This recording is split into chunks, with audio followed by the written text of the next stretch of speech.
In this video, you'll learn how to complete your organization's financial settings. Let's start by navigating to the settings.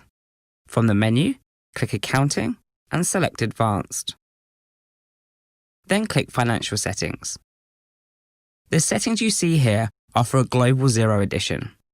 Other regions may look different. The basic premise is still the same. You can find more information about regional settings in Xero Central. Let's start with the financial year end. This date corresponds to what your tax authority has on record for your business. It sets the date range in your reports, for example, the balance sheet. If you didn't select a year end when you created the organization, Xero selects a date based on your region. Check your prior financial statements to confirm this date. If it's not correct, click Change and enter a new date. Next, complete your tax information to make sure your sales tax is reported correctly in Xero. The tax period is how often you're required to submit a tax return.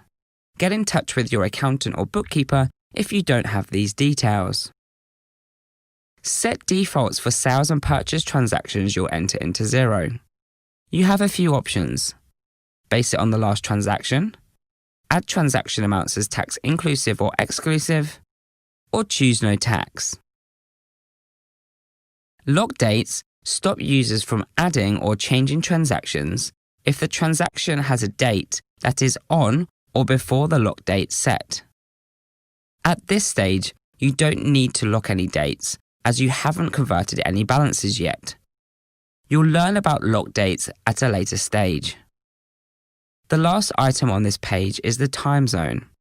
It drives the date and time stamp on transactions, which allows you to see when users log in or make changes. When you're done editing your settings, click Save.